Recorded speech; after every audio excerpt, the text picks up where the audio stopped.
All right, looks like we got most everybody here we want tonight. Welcome. For those of you that don't know me, I recognize most of you here. My name is Helena Hayes, and I currently get the pleasure of representing Mahaska County at the Capitol in the House of Representatives. So, if you live in Oskaloosa, I am your representative. Who would that be in here? Let me see a show of hands. Okay. Then everybody else, are you in Mahaska County but that way? Okay. Yes, the line is just a few blocks over there. So I get the pleasure of kind of kicking off tonight because I believe this unique role I'm in right now. It's definitely a grassroots story, and I want to share it with you briefly before I turn it over to the topic that you're here for tonight. An event occurred, a single event happened in Pella 2 years ago that woke me up, just as probably as woke some of you guys up, such as COVID, say, and things happened in your life, and you became aware and you started looking around and realizing some of the things that were happening that just weren't right. And this particular event that occurred in my life was the Pella Pool incident, and involving transgender youth. And my very first city council meeting I attended, I watched, for the first time, I watched elected officials listen for almost an hour or two to people just like you. They come up to the microphone, 3 minutes, right, over and over and over. And at the end of that meeting, say, we're not taking any further action.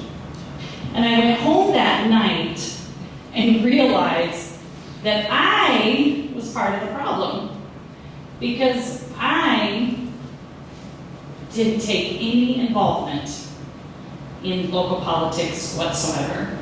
Like many of you, I was raising family, I'm working, I'm busy, I'm a 20-year homeschooler. I've been blessed to get to stay home on one income, and yet the years go by, year after year, and I realized I didn't even know who was on my school board. I didn't know who the mayor of Oskaloosa was. I didn't know who my representative was. I didn't know who my senator was. And I confess that to you guys because I hope you're not in that situation that I was, and that was just 2 years ago. And so I decided that I was going to do something about that. And I ran for the Iowa House. And like I mentioned to some people tonight, I truly am somebody that had no name, no money, and no backing. And yet, amazingly, through grassroots efforts, I get to represent the people, the true people of Mahaska County, Keokuk County, and parts of Jefferson. And the beauty of that is, I don't have a lot of connections to establishment. And I like it that way. So, I just got done my 4 months at the Capitol. You know, we served January, February, March, April, right? And it was a whirlwind. I was warned. It's a sprint, right? And to be ready, and people gave me lots of great advice, and I loved it. I had so much fun, you guys. It was great. And I don't want to be like fun, like, oh, it was so easy. No. I never left the Capitol before 7 o'clock at night. I'd be there by 7 a.m. And it was just nonstop. But what I loved about it was people all the time. And the second thing I loved about it was killing bad bills. And we had plenty of chances to do that. But I came home and I had these boxes of stuff, and I was unloading and I was reorganizing my bookshelf. And I found on my bookshelf this little book from high school that somebody gave me. And it's called Life's Little Instruction Book. 511 suggestions, observations, reminders on how to live a happy and rewarding life. So, I flipped it open after my experience at the Capitol, and I read, think twice before burdening a friend with a secret. I even highlighted my favorites when I was 17 years old. Don't major in minor things. Praise in public, criticize in private. Never tell anyone they look tired or depressed. And then I turned it to another page, and number 172 says, be suspicious of all politicians. And I thought, I love this book. I'm so glad I saved it. But the truth is, you guys, we have a lot to be suspicious of. Because here's the problem. I'm going to read to you this little book I carry around with me now.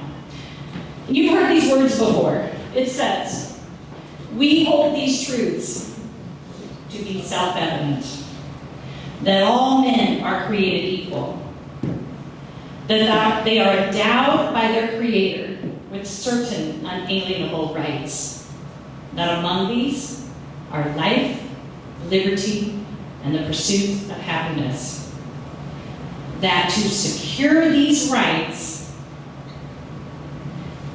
governments are instituted among men, deriving their just powers from the consent of the governed. That's why you're here today, because of these words. So, a couple of the issues that I want to point out to you is a very big picture, a very big problem we have. We have a problem here in Oskaloosa, a specific, detailed issue that you're here for tonight.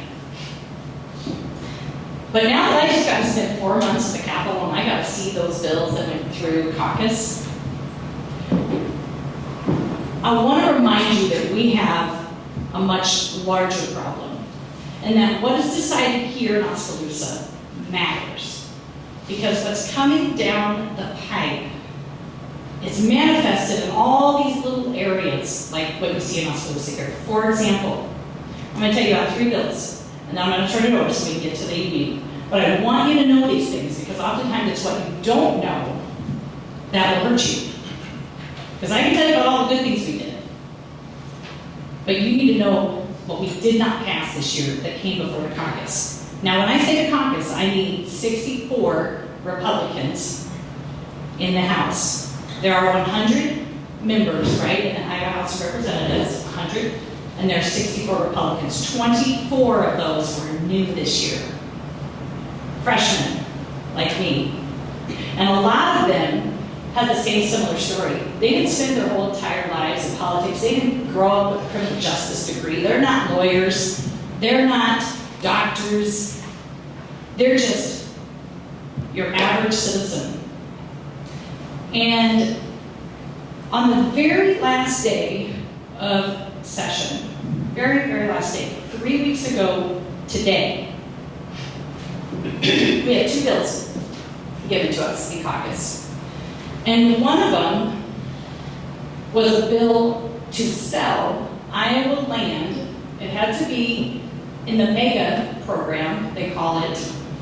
And it had to be, that has a program that has to qualify with 1,000 acres of Iowa land.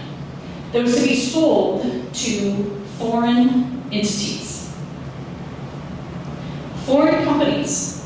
And this bill came to us the last day of caucus from the Senate, okay? And as you can imagine, it died.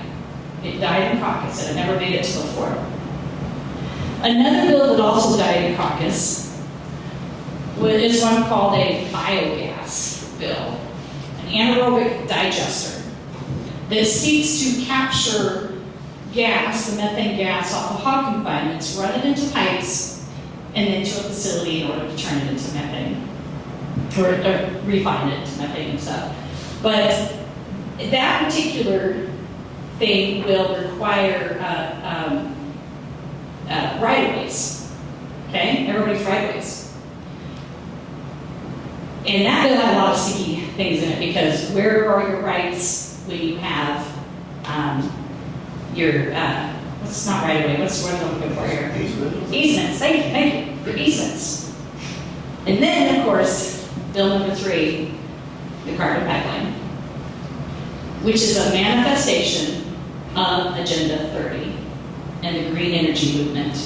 It is what this looks like in your community.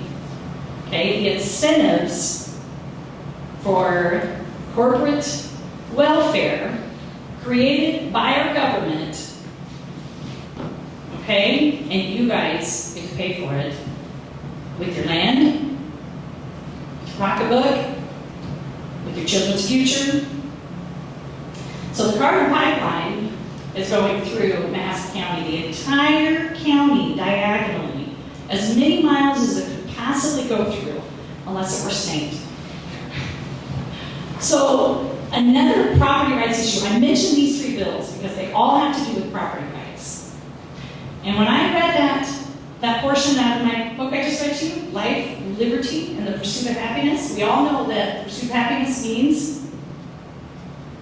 can be inferred as our property rights. Here in America, we are individuals. We pride ourselves on our individual rights, on our property rights, and our freedoms and our liberties.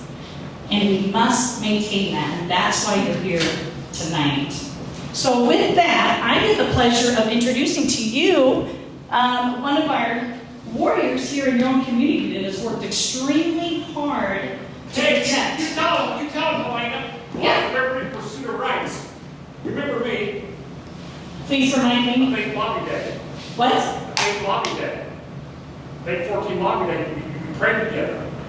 Which day? I think if I were Lobby Day, we prayed together. Okay. State Capitol. Okay. 3 of us with you. Yeah. The true Christians and the bikers are behind you. Oh, thank you. Amen. Glory to God. Okay, so Alicia Helm. She's a former Mahaska rural resident. She's a current resident of the city of Oskaloosa. And just like me, she's a wife, she's a mother, and she's the one that's been running and organizing our Stop the Airport for nearly a decade. It's been a decade already, you guys. So would you please welcome tonight your warrior, chairman of Stop the Airport, Miss Alicia Helm.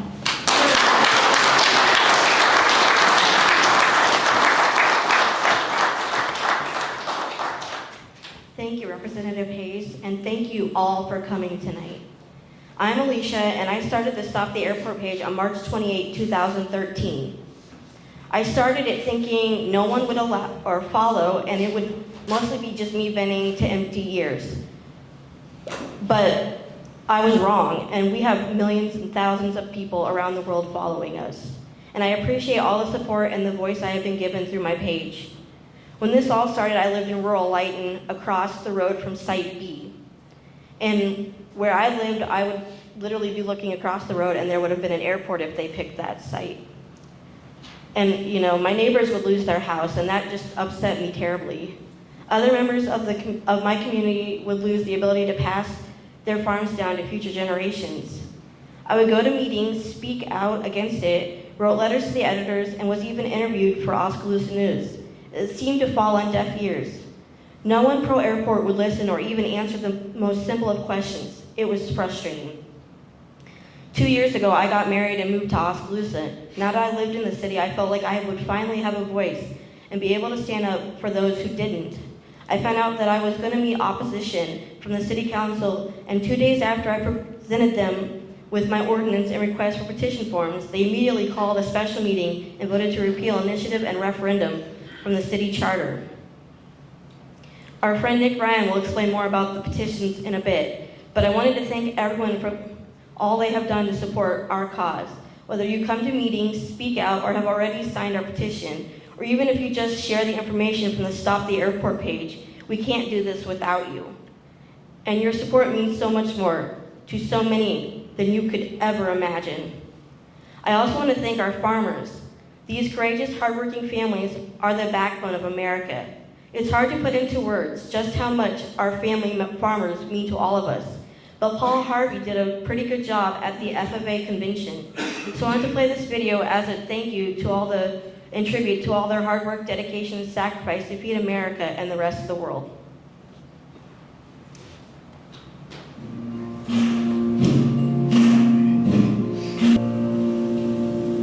So God made a farmer.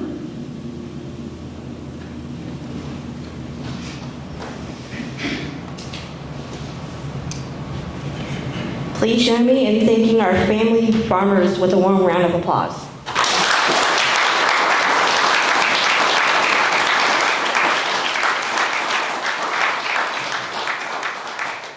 A little bit of housekeeping before we really get to it. There should have been index cards and pins, and if you have a question, feel free to jot it down and we will get to as many as possible a little bit later on. To be clear, we will not be having public comment. If you have comments, we would ask that you please address those in your elected officials at the public meeting or respective governing body. Our first speaker tonight has been with us from the beginning. He has served the citizens of Mahaska County as a representative on the SCRAA board. He is a heck of a historian with a generous, kind heart who truly cares about our community. And he'll be going over some of the history of the proposed regional airport. Please help me and welcome to the stage Mr. John Bandstra.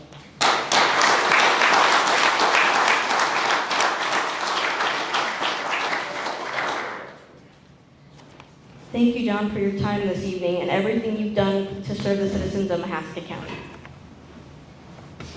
Well, thank you, Alicia. Yeah, I try to put together a little history here. Nick has helped me get it set up on the screen as we do this. We'll go through this fairly quickly because there's a lot of history on this airport. It started back in 1999 with the city of Pella, and there are several events. So let's just kind of go through it a little bit. We'll try to go quickly. Here in 99, Pella did a study on the possibility of a municipal airport, and in that study, Knoxville and Oskaloosa were also part of. You can see on that site where they were looking. They finally chose site H. If you people know Iola Vanderwilt, she was the site chosen for some of that. And then as we went on, here that talks a little bit more about it on the dates. And then also in 2005, what is also interesting, Oskaloosa held a vote on the airport proposal, and the voters of Oskaloosa voted this down quite substantially, 1,614 to 447, as per the Oskaloosa Herald. And then we had here's an excerpt from November 20 of 2007. It says, one person threw out our property rights, you throw out liberty. They spoke against it. Jimmy Carter, Oski city councilman, he put against this. As you can see, you read some of this stuff through there, that there was not much support for this site. And as time comes through, you can see in June of 2007, the city of Pella issued a notice to proceed with Snyder and Associates. And there were meetings, I see up there May 18 of 2007. Some of them, there were several meetings, and then there was a public information meeting on December 10 of 2007. If I remember correctly, that was heavily attended, probably by some of the people in this room. And then enter in the case of J.B. Fleener versus the city of Oskaloosa and Mahaska County, where it was on November 19 of 2007 regarding the proposed location of the municipal airport. J.B. Fleener contended that the city of Oskaloosa was avoiding the public meeting thing, and they named on there specifically on January 2nd of 2008, they mentioned Joe Crookham as the one that organized some of this stuff, and as you can see up there, kind of how that went. And in 2009, the FAA directed the city of Pella to reevaluate their site.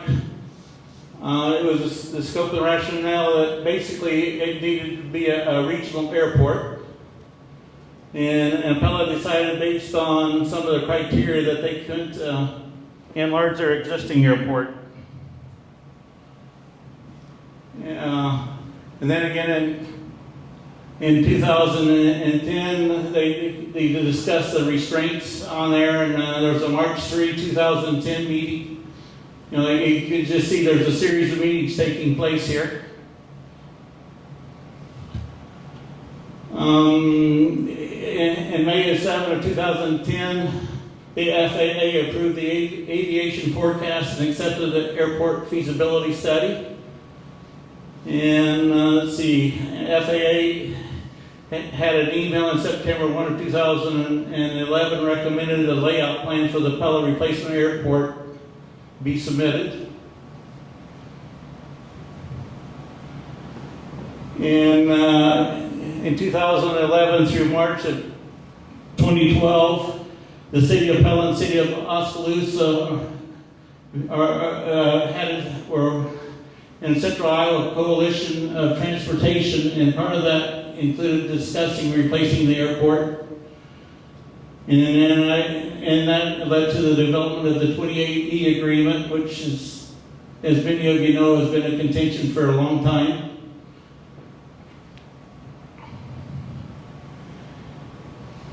And then, in 2012, they created the South Central Regional Airport Agency to develop and create the new airport and set the criteria for it, and they discussed all the requirements thereupon.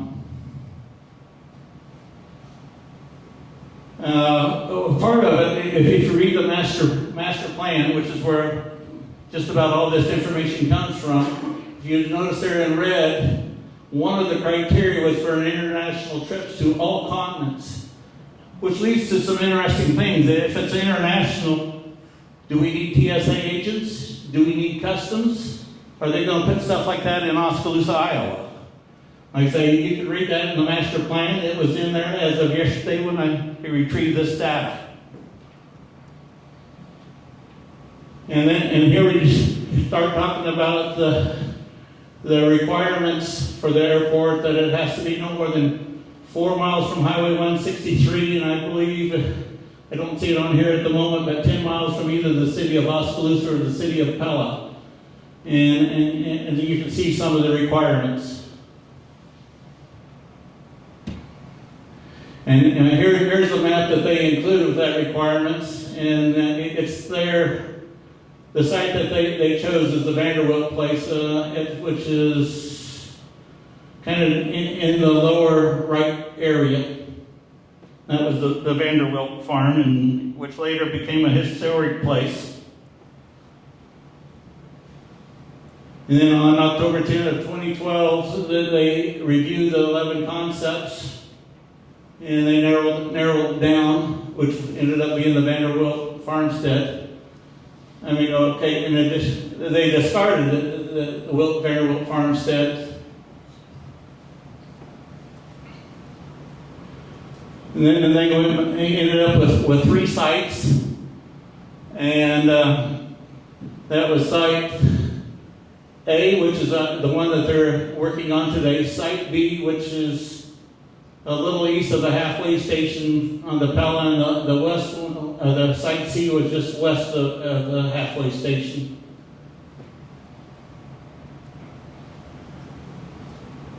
And then on April 18 of 2013, they had a public meeting attended by 243 concerned citizens. They gave a PowerPoint discussion. Some of the questions asked was, why is there a need to build a new airport? Why not expand the existing airport in Pella or Oskaloosa? Why not use Ottumwa or Newton? Who will pay for the airport? And why renew productive agricultural land out of production? Well, why disrupt existing farm operations? Why cause people to relocate or lose land that has been in the same family ownership for generations? Why raise property taxes to pay for a new airport? Why was the SCRAA created when so many people are in opposition? Were some of the questions asked at that meeting. And here we have a May 23, 13 meeting, passed the resolution designating Site A. I think most of you know where Site A is. They're just east of the water tower on Highway 220.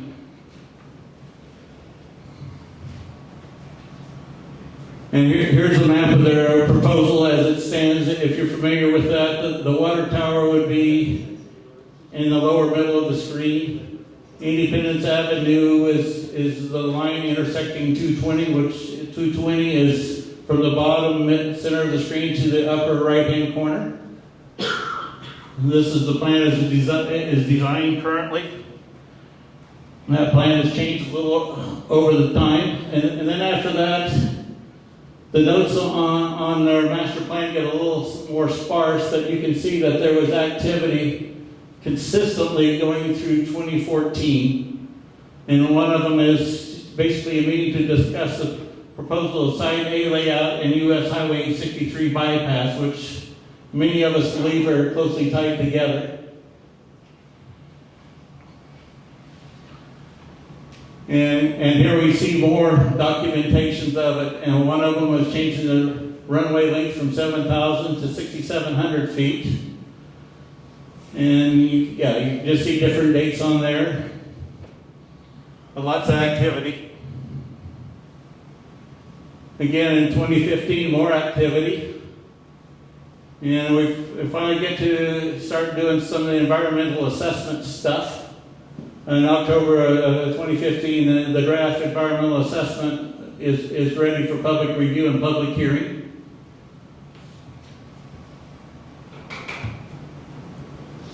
And then the notes had become a little more sparse, so I started reviewing some of the minutes from the meetings. In 2017, they approved Task Order number 2, a request for federal release of the Oskaloosa Airport, which then the land was sold. That was the non-required space for actual air use. And then 2018, there's a public information meeting was held in Pella. It was at the Law Center with an overview of the land acquisition process. And then in June of that year, they set a hearing to acquire agriculture property. And then in 2018, up to 2018, some of us advocates would speak there at the meetings and would provide written comments, which were later put into the notes of the minutes and were published. As of today, they could still be found on their notes on the SCRAA website. But at that meeting, they no longer accepted it. That was initiated by Dave Barnes, and the rest of the committee went with that. And then in September of that year, there's a resolution to set the hearing on the intent to acquire the agriculture properties. And in October 29 of that year, they wrote task orders 3 through 11, which is basically for land acquisition of each of the property owners involved in this project. Then in February of 2019, they had a work session with the discussion of 220th Street, because as many of you know, they want to close 220th, put a gated level C road around that. And yeah, let's be realistic, how many people would use that? Most of that traffic will go onto Highway 163. And yeah, there'll be a slide about that a little bit later, what that causes. Now, in June 21 of 19, they authorized the purchase of the Voss property. And then in 2019, Jerry Surley, who was from HCR, the engineering firm chosen by the SCRAA, had communication of towers locations. This can be a little bit concerning, as you see it where they're complaining a little bit about the tower locations.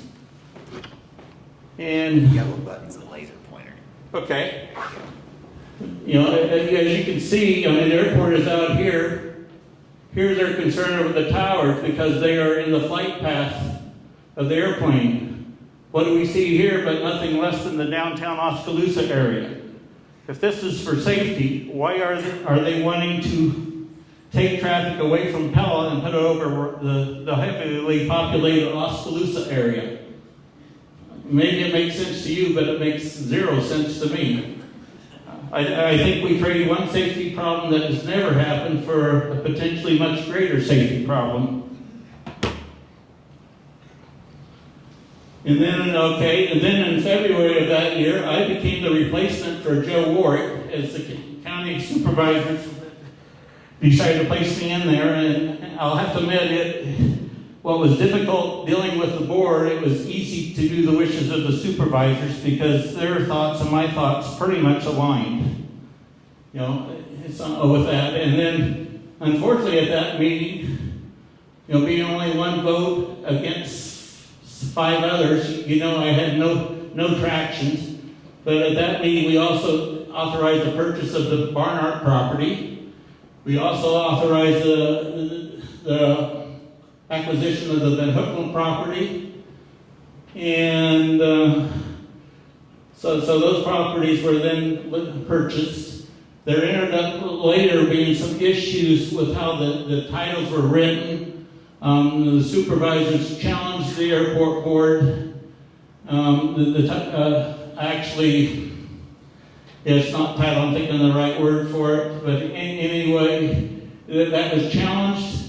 And mysteriously, all those titles for the Barnhart and Voss place were changed, but supposedly it had nothing to do with the supervisors taking action against them.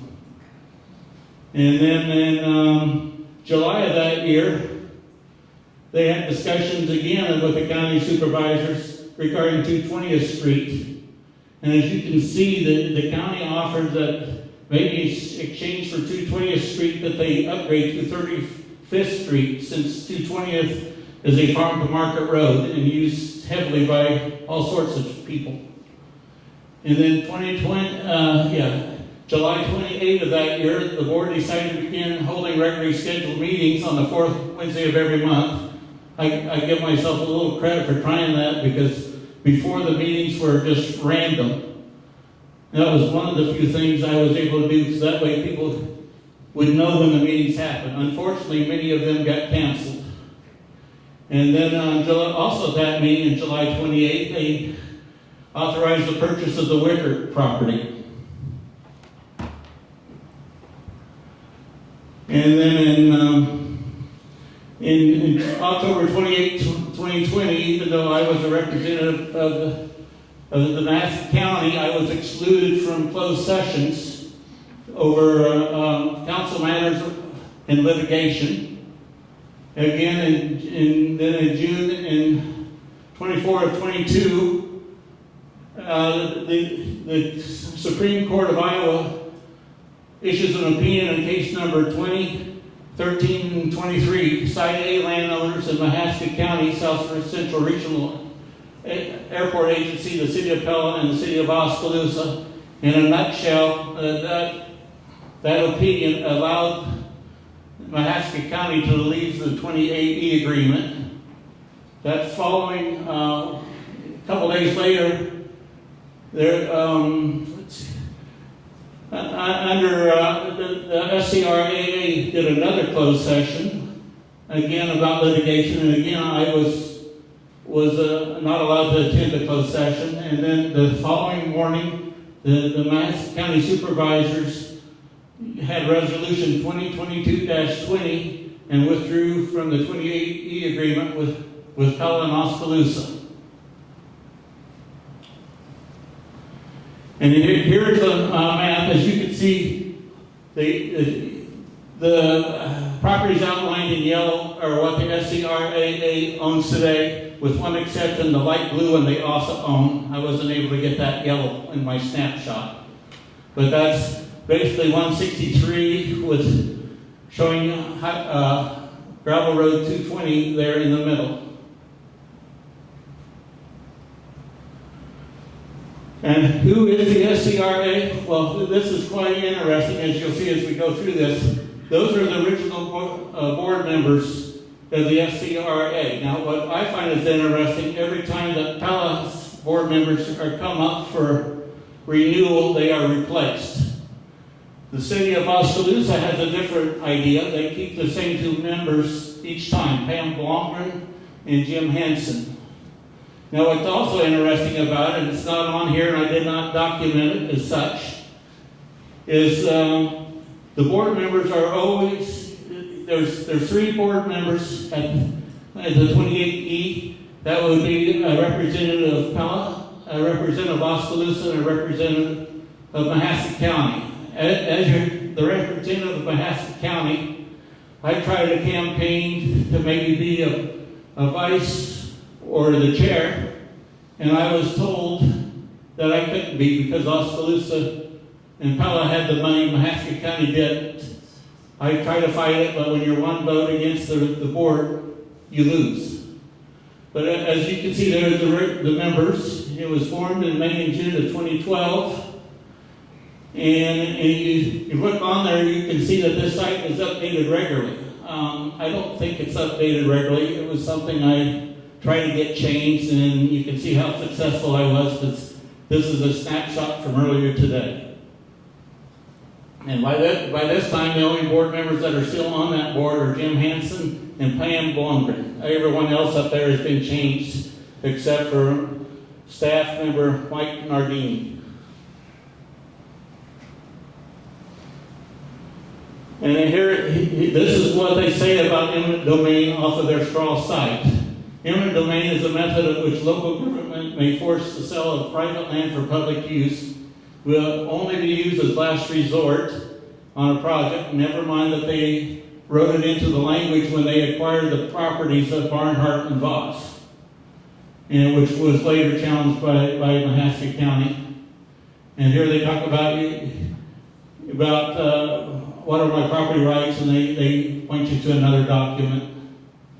And then the construction cost is between 24 and 30 million. This is in 2012 dollars, and the board refuses to update that number. I attempted to do that when I was a member of the board.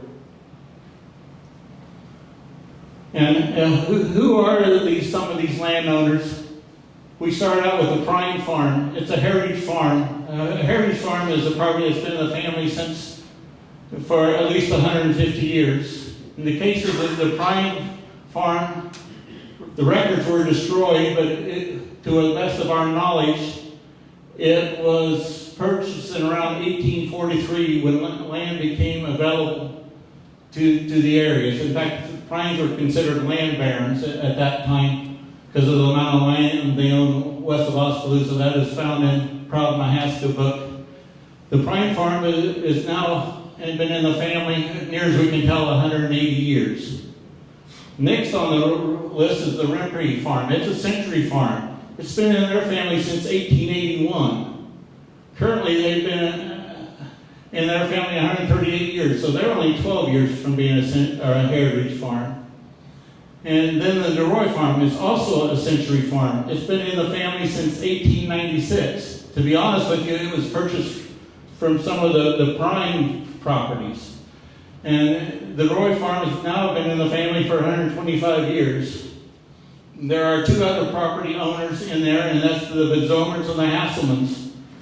Both of those farms have been in the family a long time. They're approaching, sorry about that. I put heritage farm status. I should have actually said century farm status. So none of this land is what you call new ownership. Now comes the unfortunate part of this. If they close 220, a lot of that traffic has to go somewhere. That traffic will most likely go on Highway 163. And currently, as of 2018, the last numbers I could find, there's 180 vehicles a day travel this stretch of road that they want to close. That makes it almost the busiest gravel roads in Mahaska County, with the exception of a couple right here at the edge of town of the city limits. You know, so just think of putting another 180 vehicles on 163 every day. Some of the accidents that comes to mind was Jim Van Mersbergen back in July 1 of 2011. He was driving a John Deere tractor near the Pearson Seed Company, or whatever it's called today, and he was struck by a 2000 Buick. I believe he was probably killed instantly. He was eastbound. Then Very near that same spot was Derek Levi Springer. He was in an accident June 11, 2003. He lived a couple more days before passing. His Toyota ran into a John Deere tractor pulling a planter. And the third death along that road was Robin Voss. She died on August 6th of 2014. She was pulling out of her driveway and got hit by a semi and got killed. And with that completes my little portion of it, and I will turn it over to the Honorable Nick, who has been very... sorry, I'm turning it back over to Alicia. I apologize for that.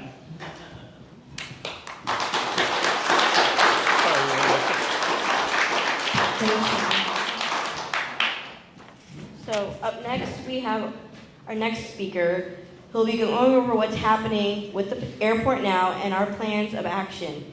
He is an Air Force veteran, a country music artist, and a dedicated voice for the freedom and liberty. Please help me and welcome to the stage, Mr. Nick Ryan.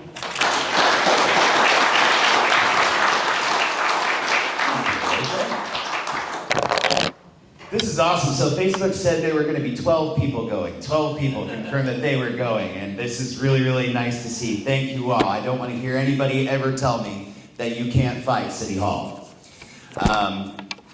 My name is Nick Ryan. Before I begin here, I do want to take the opportunity to thank my Stop the Airport colleagues, particularly John Bandstra for his insight and his guidance, and also Harold Feinart for helping to keep the group and the public well informed. I especially want to thank Alicia for keeping the group together and keeping everything organized, managing the Facebook page, responding to all the messages and all the comments, and showing up and speaking at public meetings and filing petitions and collecting signatures, helping to organize this event. None of this would be possible without this little group of people. So please give them a big round of applause.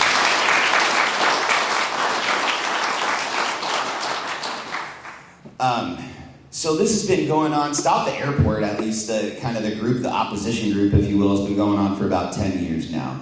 It has been an honor and a privilege to lend my services as a professional loudmouth and a troublemaker to the cause. But I'm extremely proud of and grateful for their hard work over the years. They're not here. I do want to thank our county supervisors. These guys have been through a lot. The vitriol and the hatred that they've had to deal with for simply trying to do the right thing over the years is beyond what any person should have to endure. But from the bottom of my heart, I want to thank all of these people who have fought courageously and honorably to protect our property rights, our farmers, and our right to have a government that represents the people. So again, I want to thank you all for that.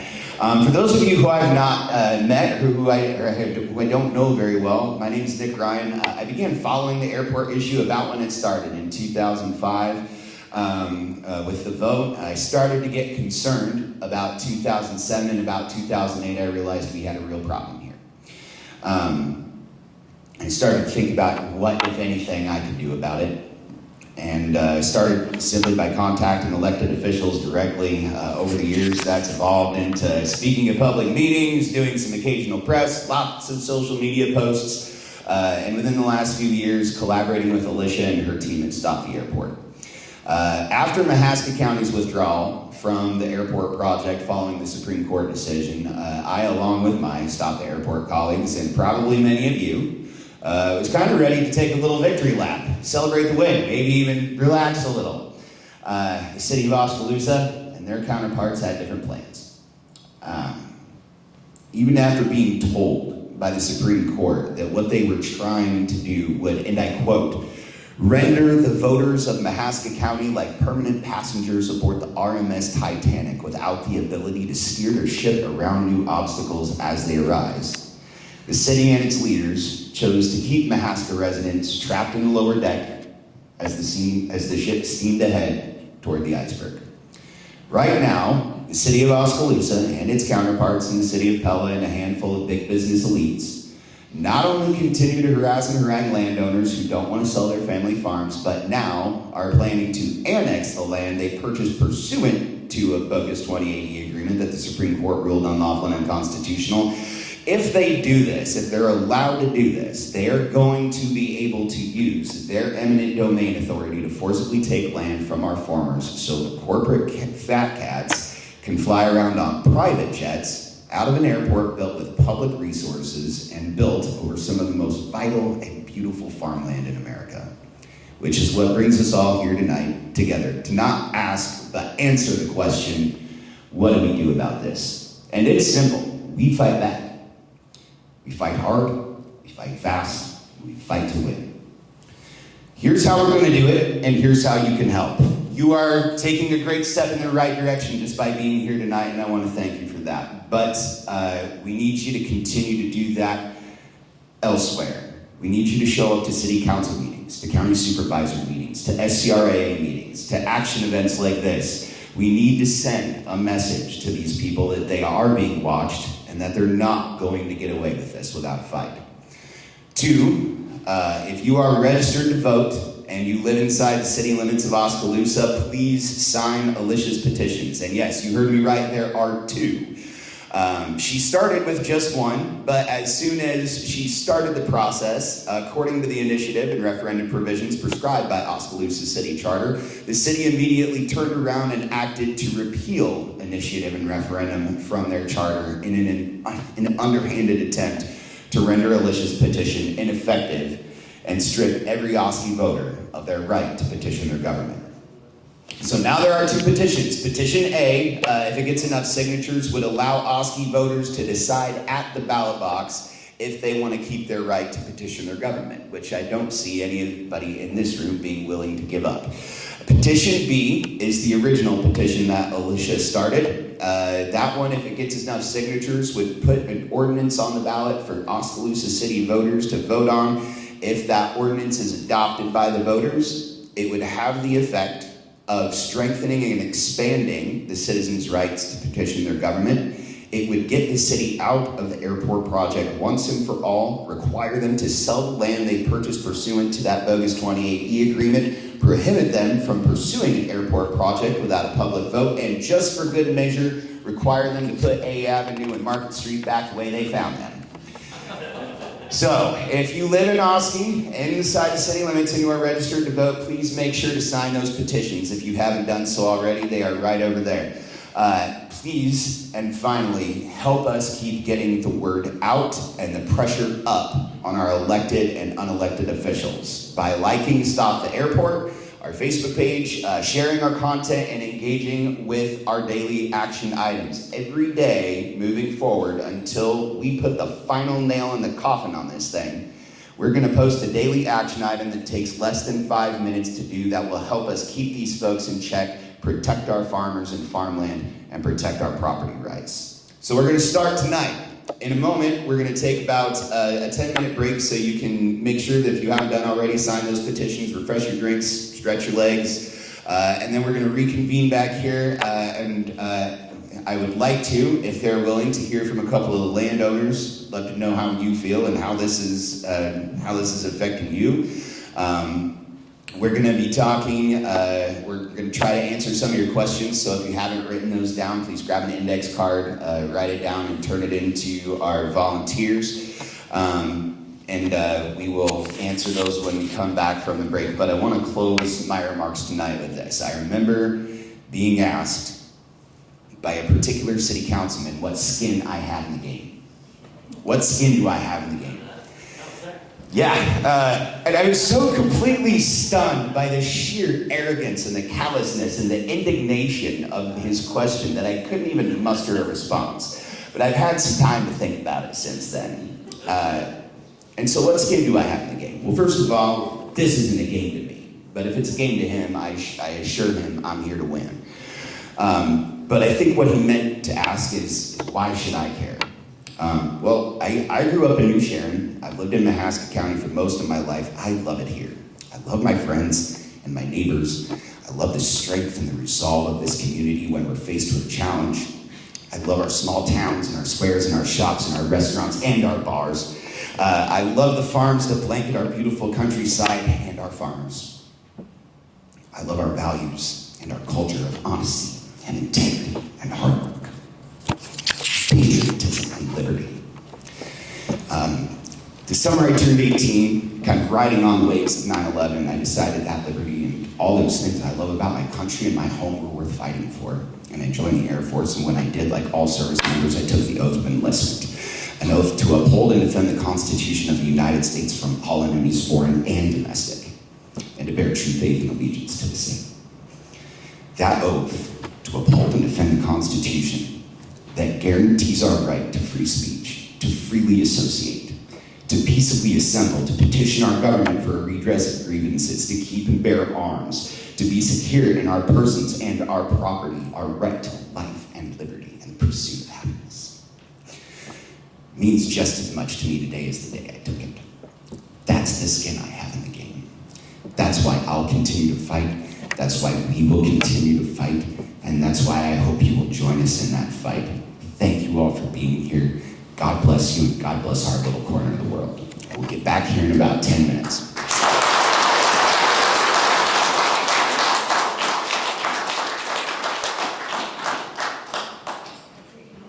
We may end up taking some from the audience, but if I can get Mr. Bandstra and Alicia up to the stage and just take a seat, we'll just kind of pass the mic around as people answer, as we try to answer some of these questions.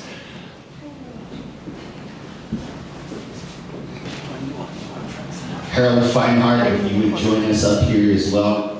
Representative Hayes, if you want to join us as well, I think that'd be good.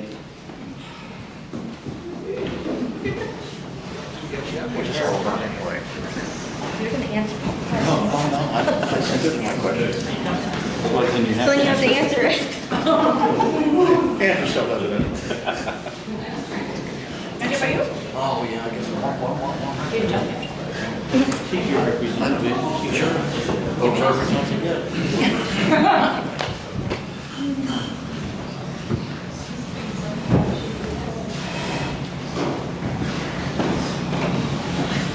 All right, thank you again for being here and for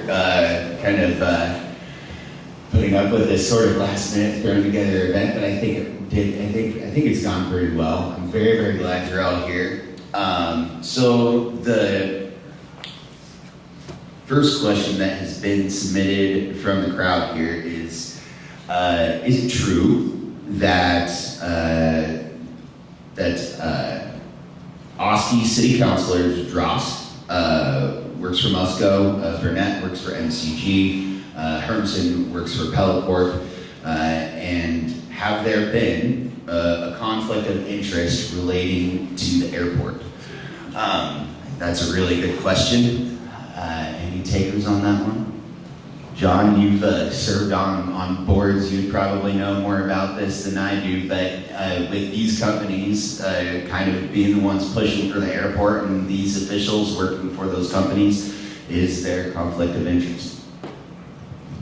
Well, I'll let people make their own decisions. I can't answer for us as the city council.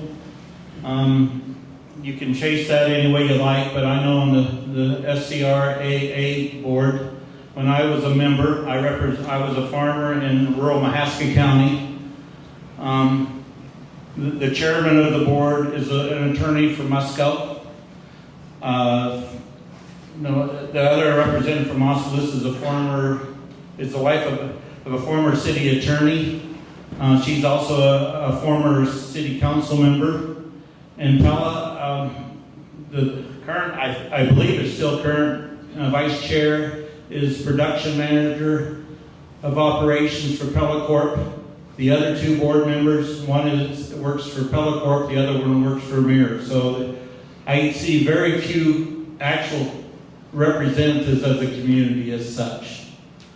But as far as Oskaloosa, I haven't followed that to that level of detail, so I'll turn that over to anybody else that'd like to answer. Would you want to maybe, do you have a thought on potential conflicts of interest? I really don't at this point. Understood. Yeah. All right. Since I haven't come Very good. Before we continue, seeing that they're back, I do want to give everybody the opportunity to hear from some of the affected landowners. Jack, if you could come up and fill us in on your take on all this, we greatly appreciate it. But ladies and gentlemen, this guy right here has kind of been, I think Dave put it best, he's been kind of the tip of the spear for some of the affected landowners. Been a pleasure getting to know this guy, but ladies and gentlemen, Mr. Jack Grimke.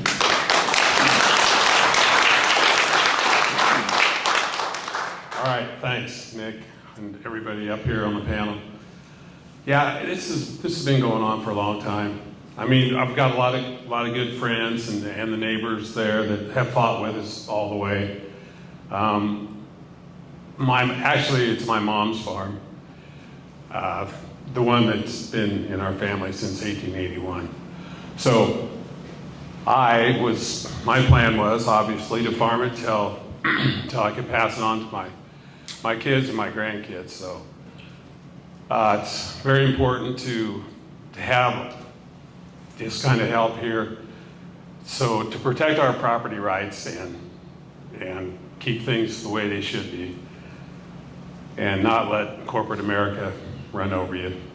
And like I said, I'd like to thank everybody here. I see a lot of guys that have helped in the past and so on. And of course, Nick and Alicia done a terrific job, and John.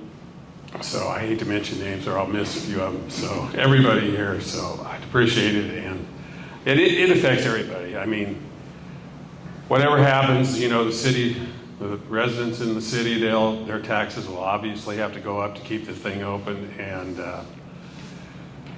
that'll be a long-term commitment, because that'll be for who knows how long, 50, 100 years, and it's really not needed. It's not a needed project at all. I'm not even sure really why they decided on Site A, because it's really not centrally located at all between Pella and Oskaloosa, so I don't know how that came about.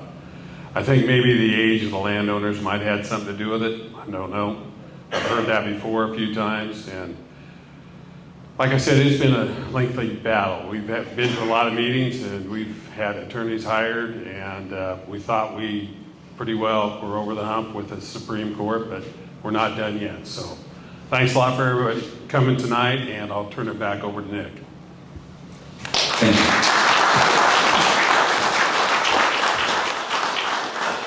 I know there's a couple other landowners in the house tonight. We'd love to hear from anybody who would like to. Changed my mind. Excellent. Dave Prime, ladies and gentlemen.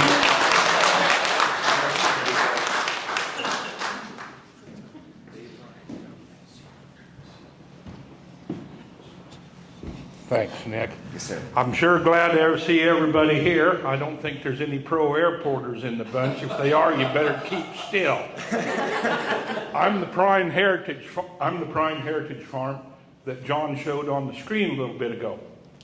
And I'm the last prime. At one time, there was nobody west of Oskaloosa between here and Fort Des Moines except the primes. We were living there when grass was still growing in the streets of Oskaloosa. The city of Oskaloosa seems to put a lot of money and time into their historic buildings. Now, I've got my Heritage Farm Award, and I've got the sign on the post out by the road. But I'd like to see the county, especially the city, appreciate that a little more. We need farm ground a darn sight worse than we need an airport. And I don't know how many of you folks here fly frequently. I don't. But it's not an airport that we need. So, thanks, Nick.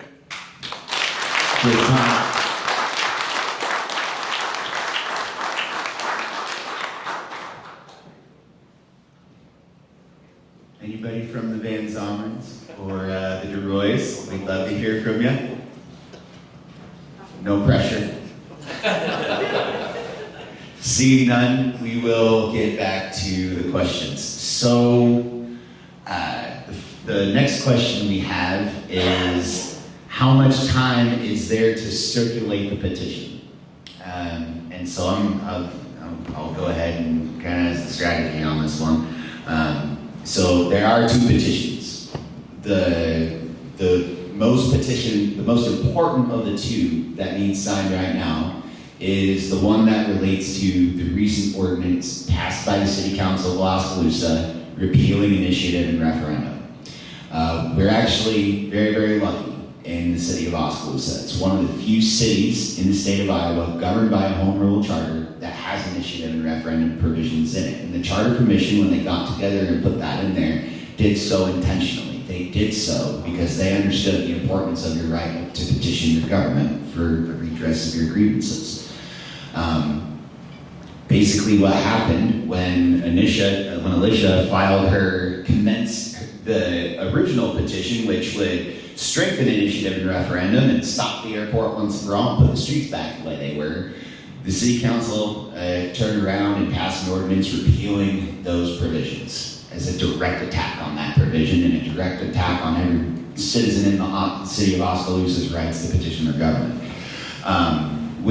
So here's the thing, with that one, if we get enough signatures, they have to send that to the ballot in a special election, and the voters in the city of Oskaloosa get to decide whether or not they want to keep their right to petition their government. The way the law reads is that we have 30 days from the time that repeal ordinance was published to collect approximately 113 signatures.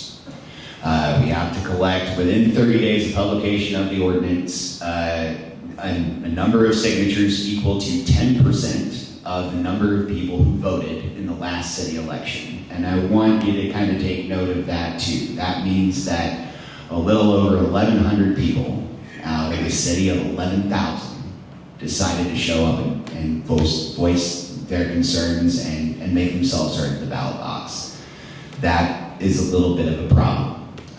And I hope that, as we continue to fight the atrocity that is this airport, that it maybe has some other effects and people wake up and show up to vote when the time comes, especially in your city elections.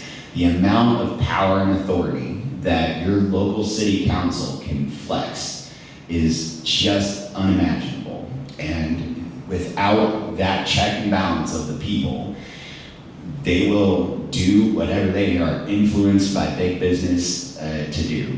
And so, essentially, short story, we've got 30 days from the publication of that repeal ordinance to get 112 signatures on that petition. Now, with Alicia's original petition, which was started based on it was done according to the city's own initiative and referendum provisions. The city's charter states that petition, and we have a few months actually to collect the signatures on that one. We would like to keep this around 90 days, but the intent is to make sure that everybody that wants to sign that gets the opportunity to. We would love to have about 2,000 signatures on it. We would love it to be substantially more than the number of people who voted in the last election. And I know Alicia has been and is willing to put in the work and knock on doors and go collect those signatures, and I know that she will not be stopped. But we have to have a number of signatures that's equal to 25% of the number of registered voters in the city of Oskaloosa at the time of the last city election. We are still working on what that number is, but we also know that it can't be less than 15%.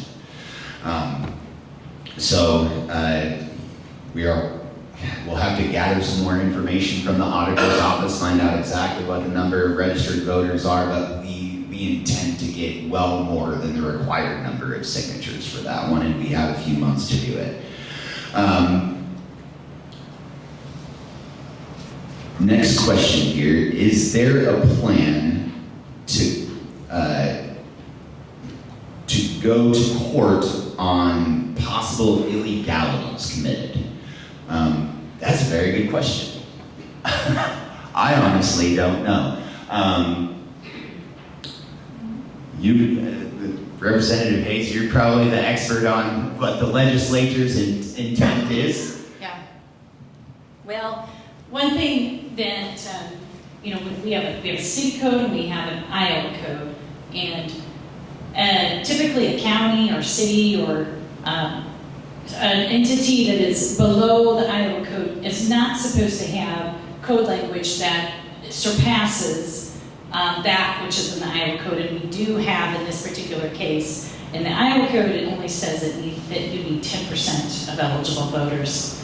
And so essentially the city code, what he was mentioning, the charter goes way above and beyond what is required by the Iowa Code. So I have put in a request from the Attorney General for an opinion from that office to take a look at that to see what can be done about that, what should be changed in the future regarding us as a city code. Now, so the legality of that, that definitely is something for an attorney to fight in a court, because every single word matters.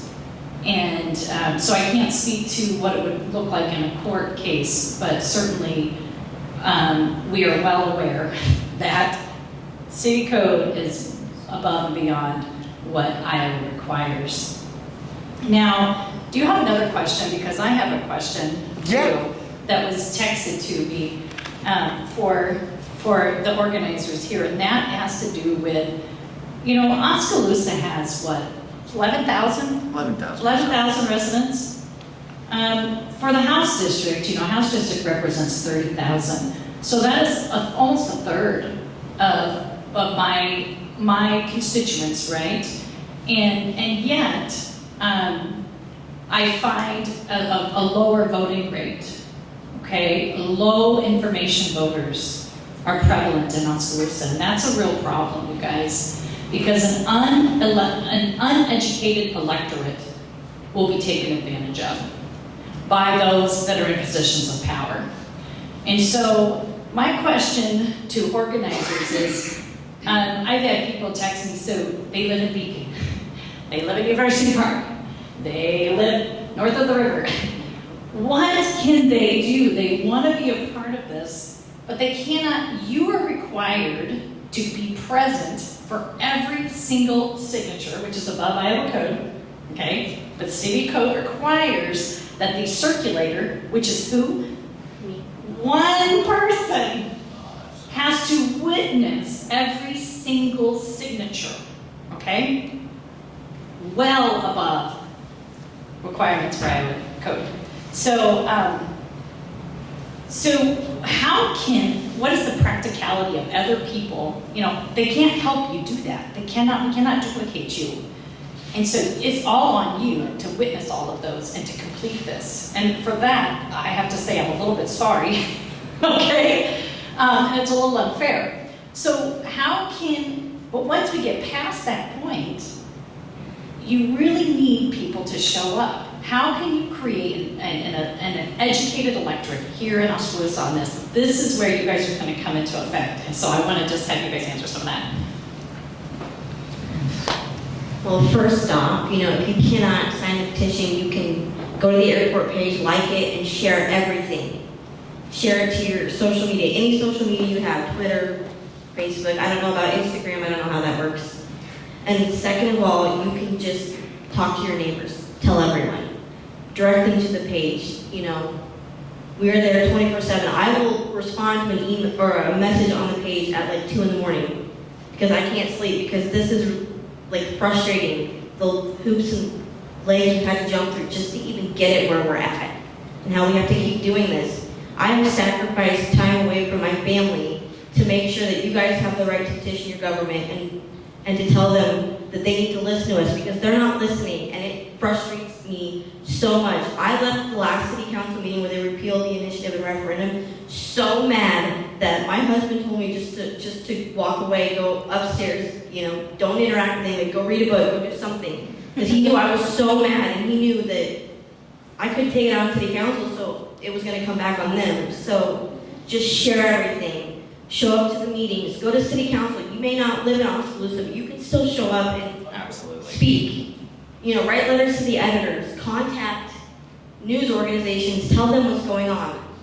Because if we can't do it alone, we can't do it without all of you. And you guys have been amazing.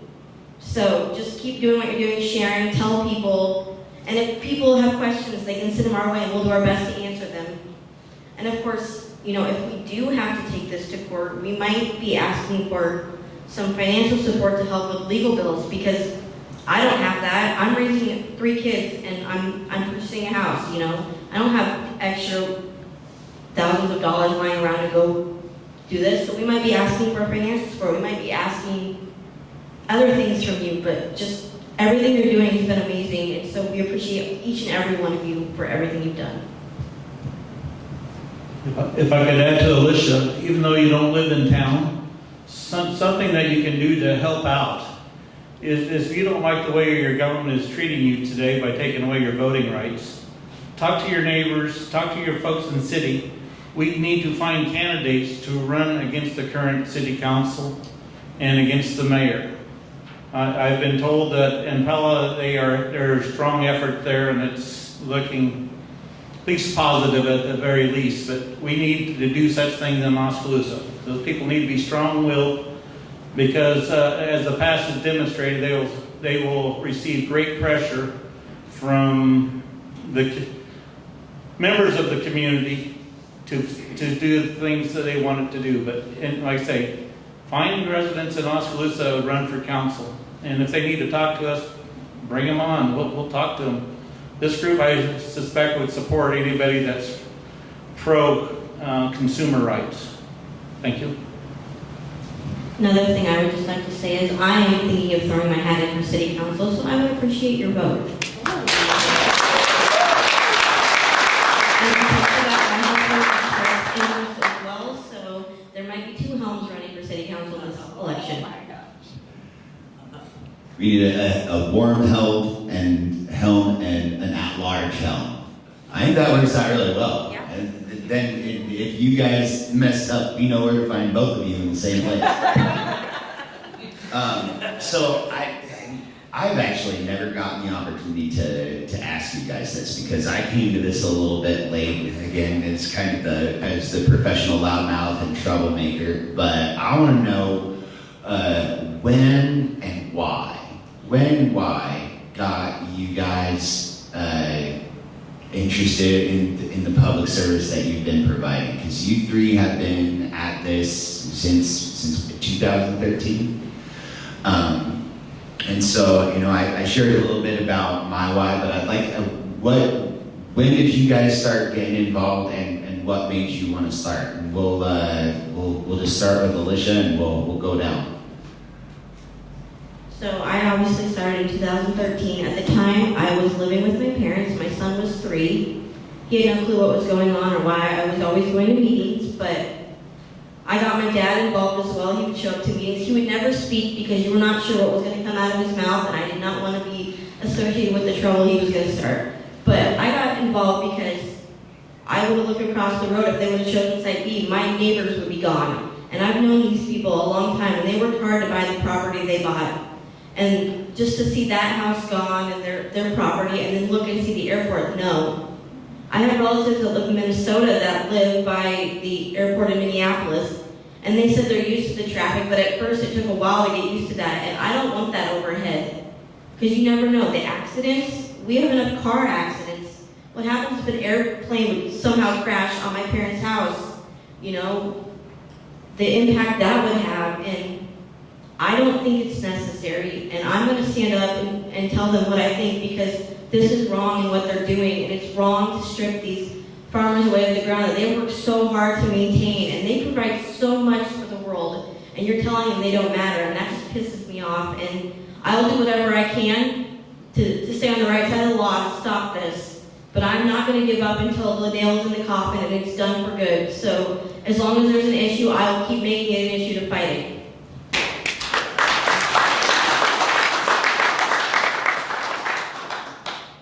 I guess my answer is going to be a little bit of a two-part answer. When I got involved with politics, I lived in another community. I had a run-in with the city, and I ended up running for city council. I came within 12 votes of unseating the mayor. So I got interested in politics by default, that way, by being in trouble. As far as this airport, I got wind that some member of the community had seen a public notice at the courthouse of this airport. There was a meeting in Lighton. I attended that along with many, many other people. And a lot of the faces I even see in this room were there. But since then, I got interested. I was concerned all the way, and then the closer I got to my own neighborhood, the even harder I decided to fight for this. You know, I support my neighbors, I support farmers. I was raised a farm kid, retired from farming just not that long ago. So I'm in it for the long run, whatever that takes.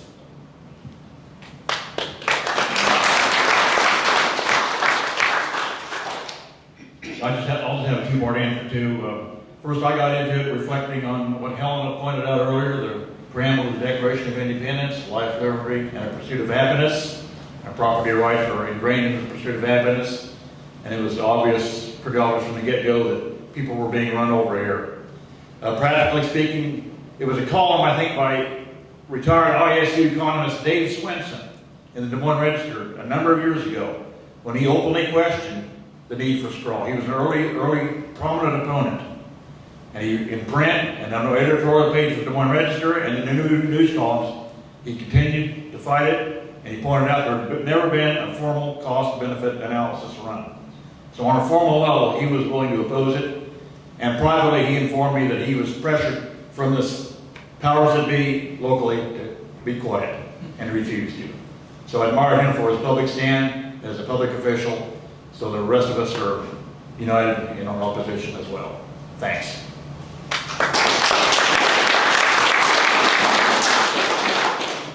I just want to add to some of the things that I have said, you guys, that there are two things, right, you're never supposed to talk about at Christmas dinner, right? Religion and politics. But these two, I don't want to say they go hand in hand, but I know personally in my own walk here, and I'm the least experienced in politics up here, which is hilarious. I'm sorry. Here I am a House of Representative here, and I can actually say that. But the neat thing is, you don't have to know everything. You just have to have some principles to stand on, okay? So, and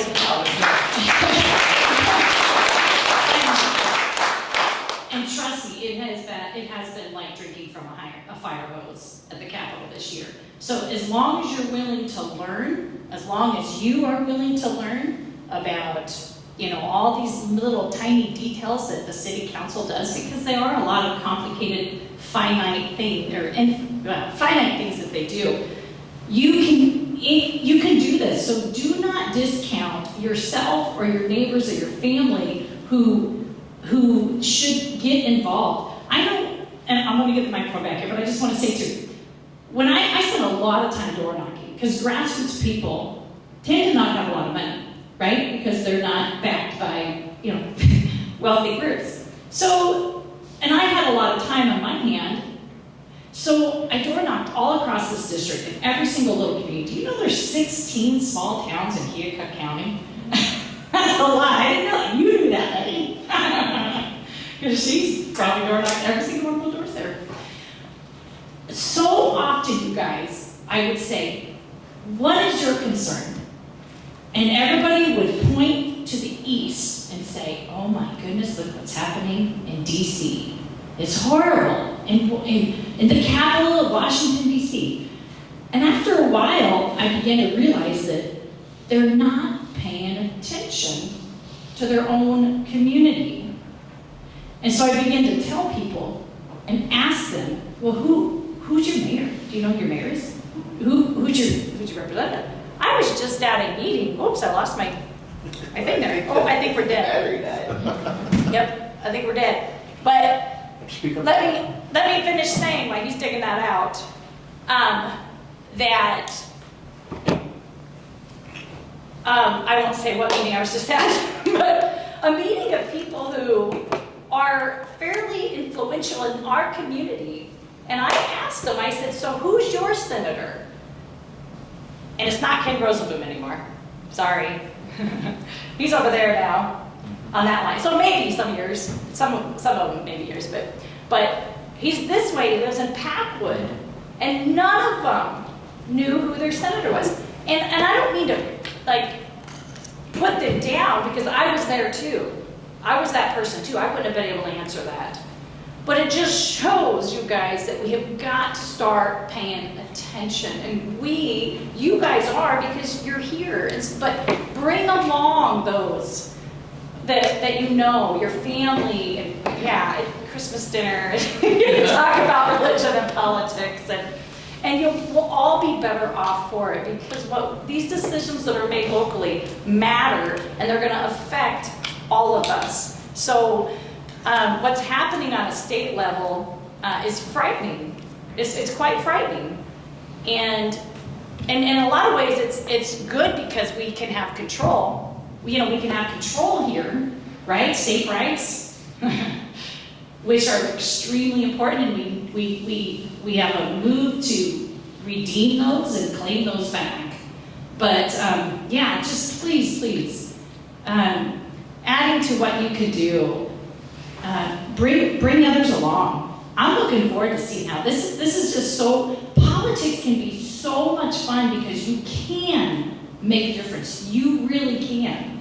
And so yeah, everybody, let's do this good fight that he said. All right, back to you. Sorry about that. I think those ones are dead too. We're gonna get ready to wrap it up here shortly. And that was gonna be my thing. Are there any other questions from the audience? And I see a hand right there. Yes, ma'am.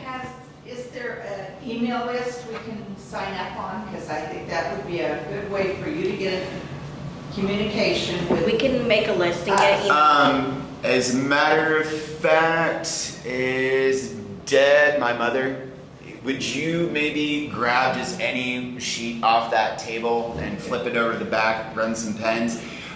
We can do that, right? Yeah, if you would like to leave us your email address, we can, if that's how you want to be communicated with, we can absolutely do that.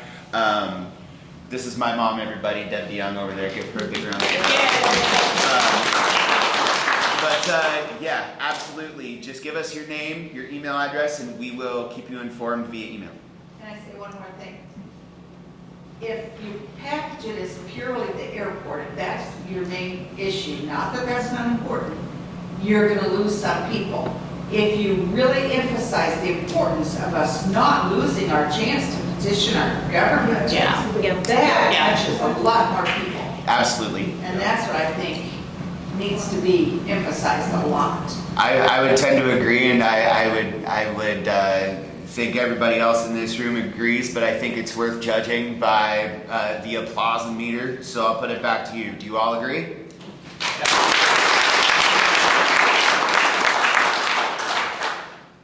Yes, sir. The original 2080 agreement had the powers of the board being, I'm reading here, I had this for 12 years, 10 years here. Yep. The coordinating agency was the city of Pella. To get the employees for the new airport, they set up contracts for them. They did the financial records and all that. Since Mahaska County is out of this 2080 agreement, do we now have a different 2080 agreement, or is Pella still running the show for Mr. Bandstra? It's died. Okay, to my knowledge, the 2080 has not been replaced. Now that it's been deemed to have issues on it, I don't know how they're running. I can assure you that since I left the board, at the termination of the county leaving is why I left the board. There was one meeting which I spoke at as a spectator. That was in July, and then I forget, either October or November, they opened the bids for the rental property. There has not been a public meeting since. So at this point, I mean, I don't know how to approach that other than people should be talking to their city councils in Oskaloosa and Pella, because Mahaska County has done what they can. I mean, the county supports all these rights. They're still fighting for us, but not being active in the airport themselves, they don't have a quote unquote a dog in the fight. They're in the fight for for the residents that they represent. Our supervisors have assured me that they're after what the majority of the constituents want, and to this point, the majority of the constituents are opposed to the airport. So now how they're running this, I don't know how much I should say as such, but even as a board member, I was by default the treasurer secretary. I can assure you that I never saw one secretarial book or one treasurer's report. That was all done by the city of Pella because they decided they had to have the checkbook. They spoke for every. And I would not be surprised to learn that there were meetings that I was not included. I'll say I'll say it that way. I can't prove any of that, but there's too many things that happened mysteriously. But also, the second part of my question would be this: if Oskaloosa wants to annex this ground, would they still be handing that power over to Pella for the airport? If they're following the current 28E, Pella would be responsible for, I believe, 60% of the operations, leaving Oskaloosa for 40% of the operations. And I know at one time they were talking about contracting, for like snow removal. Instead of having their own folks, they were going to try to work out a deal with the county to do some snow removal. I'm not saying they could pull that off, but I don't know that the county would have agreed to that either. So, I mean, some of this is that they're asking for questions that they don't know the answers to, which is always dangerous when you're in politics. Additionally, just kind of on the 2080 agreement, there were, apart from, who's party to it now, when it went to the Supreme Court, they found multiple problems with it beyond, the fact that they were trying to force Mahaska County to stay in it when they didn't want to. But one of the other problems with it was it didn't have an end. It didn't have a term. Is that correct? The lack of end was one of the issues with the 2080 agreement. Or an exit clause for any of the parties. I mean, that can all be read in the opinion of the Supreme Court. Yeah, and so I guess my question, and to follow up on yours, would be, and I'll pose this to you, John, and get your opinion, and I'd maybe like to get Representative Hayes' opinion on this, but how, after that ruling, does that 2080 agreement still, has it been amended? Does it still stand? If that was the situation, how is the SCRAW still allowed to exist pursuant to that agreement? No, that's part of the issue. Nobody really knows how it's being run. At least, I mean, I'm sure there are people that know, but the general public, including all of us in this room, don't have a clue. Now, I will say that every month they cancel their meetings, so they're following at least that provision that we got in place when I was a board member. Now, is the 2080 current? Has it been updated? I don't have a clue. I know things are taking place and there ain't no public meetings on it. I mean, this annexation and stuff didn't just mysteriously happen. You can about be assured that they're meeting somehow and the general public's not involved. And with that, I'll hand it over to Helena. Well, I wish we had the supervisors here because they'd be able to answer that more carefully, but I believe when that court case occurred, it allowed the county to just pull out of it.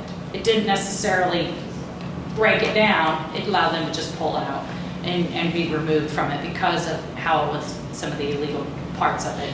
So Mark would be able to answer that better for us, but he's not here.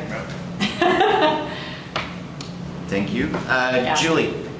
Can you advise us how many taxpayer dollars have already been spent on this issue? I've only heard a figure on the city's end. I couldn't necessarily speak to the county or Pella, but John, you probably know more. One of the county supervisors, I mean, I'm sure he wasn't looking at notes to put an exact number on it, but he said $1 million has been spent in the lawsuit of this case. Just by the county? Just by the county on this topic. Additional money was spent on the E911 issue. That was also a very significant number. It's, unfortunately, a lot of tax dollars have been spent on legal fees. Yeah. And now, how much of the cities have spent on this airport? Through COVID, most of the land we were told it was going to be reimbursed at 90%. Most of that was reimbursed at 100%. I believe, I don't have the numbers in front of me, but the money spent to write some of their initial paperwork for like environmental assessment and stuff is roughly in the neighborhood of $1 million. From speaking to another public official who shall remain nameless, the estimate that I got on the city's legal costs was $1.4 million. Good question. So between the two, we're talking $250 million. Yeah, collectively throughout the community, yeah. Money well spent, right? Maybe could patch a giant crater on North Market right in front of Alicia's Or house. South Market, yes, it's getting worse by the day. But just a ghastly figure on everybody's part as far as legal bills. Great question. Are there any other questions? Carol? Could you just briefly go back to the FAA, that cost benefit thing? I mean, the very foundation of this, the justification for having an airport. What really is the groundwork there with that assessment and those things?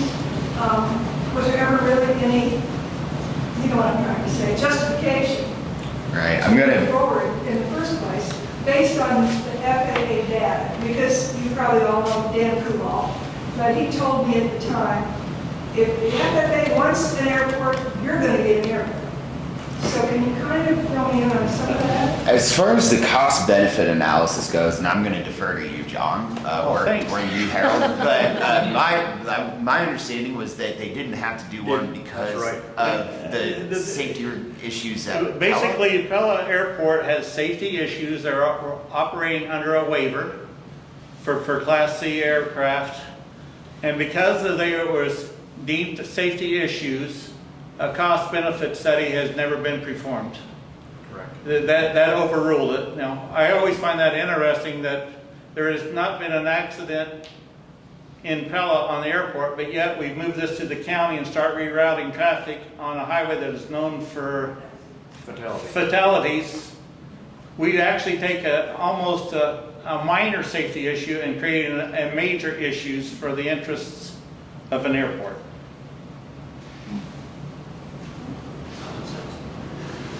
Along with that, if they would close 220th, they want to lower the speed limit on 163 to a stretch of road to 55. And that is not possible. I drive that road every day during Premier rush hour, and if you're not going 80, you might get taken off the road. So they'll be able to fund the whole thing with the speeding tickets. Yes. Yeah, that's what's gonna happen. All right. Any other questions? Seeing none, I think we'll go ahead and close it up tonight.